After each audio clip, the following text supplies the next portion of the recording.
cavalo adulto aí de marcha picada, 6 animais apresentados para a nossa avaliação, bom campeonato também, porém, alguns animais alterando um pouquinho mais da dinâmica do que começaram, do que terminaram, e mantendo sempre a naturalidade, avaliando a rédea livre, e na manutenção do gesto associado, que é a associação do diagrama, da dissociação com o movimento. Então aí os 2 primeiros cavalos, ao nosso ver, foram os 2 cavalos aqui disputando a casa, cada um começando de um jeito, terminando da outra forma. Então o primeiro cavalo foi o cavalo que terminou hoje a prova com mais atitude, com mais vigor, com mais estilo, a melhor montada indiscutivelmente do campeonato. O segundo cavalo muito diagramado também, mas perdendo um pouquinho mais no final, sobretudo no trabalho da perna.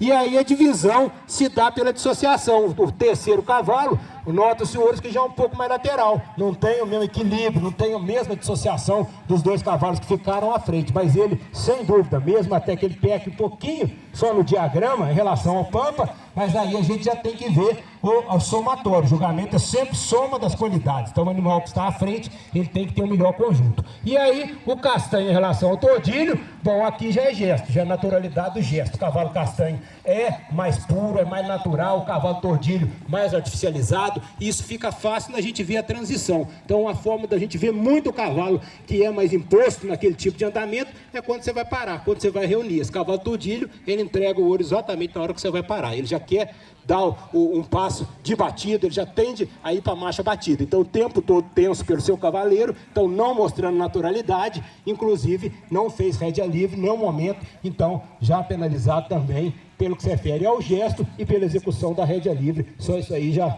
seria suficiente para a opção do castanho em relação ao tordilho. Pode parar o tordilho? Muito obrigado.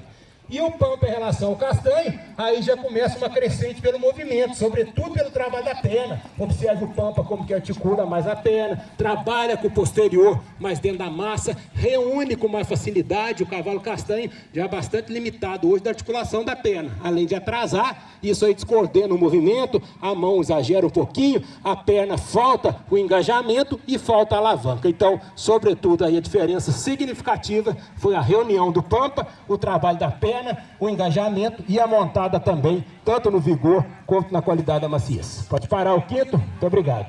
O castanho em relação ao Pampa, aí os 2 já diferindo, porque se a gente só avaliar o diagrama, tem uma pequena diferença para o Pampa, que ele é um pouquinho mais equilibrado. O cavalo em terceiro lugar já tendeu a lateralizar um pouquinho mais, mas em contrapartida, observe que o castanho já ganha no movimento, na outra parte do gesto. Observe o anterior como que é mais solto, ele coordena melhor o movimento, tem a estabilidade corpórea como um todo melhor, tem o estilo a favor também quando comparado ao Pampa. Então perdeu um pouquinho naquela parte do gesto que é o diagrama, mas aí sempre lembrando, no somatório do estilo, no somatório do movimento, no somatório do equilíbrio corpóreo que está embutido no estilo, também associando uma montada muito semelhante aí dos 2 animais, mas aí o diferencial foi a coordenação, a atitude, o adestramento e a estabilidade corpórea. Pode parar o Pampa? Muito obrigado.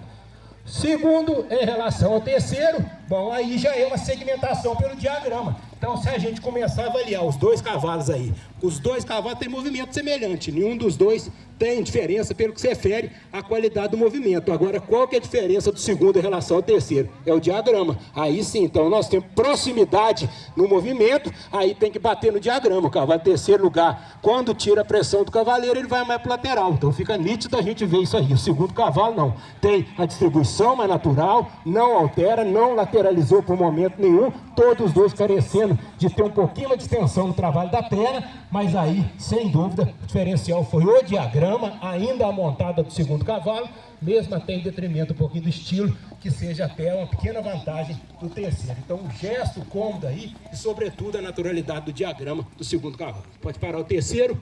Muito obrigado. E o primeiro, quando comparado ao segundo, aí os 2 animais mais próximos, aí pelo que a gente avalia a dinâmica, o movimento, se a gente avaliar associação, 2 também no mesmo patamar aí. Agora, a diferença foi no recurso do movimento e, sobretudo, na integridade da apresentação ao final. O cavalo de segundo lugar começou muito bem, mas no final já cansou. Observe que ele perdeu a reunião, já brigou um pouco mais na embocadura, e com isso, posterior, ficou mais limitado ao final da prova. O primeiro cavalo começou passando um pouquinho mais na mão, e ele poderia ter a mão um pouquinho mais discreta, onde a pega, aliás, nos 2 cavalos, Porém, o primeiro cavalo tem mais força na perna, o segundo cavalo já arrastou o posterior, mas no final, observe, perdeu o estilo, perdeu a atitude da colocação do conjunto de frente. Então, recurso maior, estilo mais nobre, integridade da apresentação ao final da prova, e quando a gente monta, mesmo que a maciez seja semelhante, mas ainda um grau a favor no adestramento, na reunião, na capacidade das transições. Por isso, a definição do primeiro em relação ao bom cavalo também da segunda colocação. Pode parar, parabéns.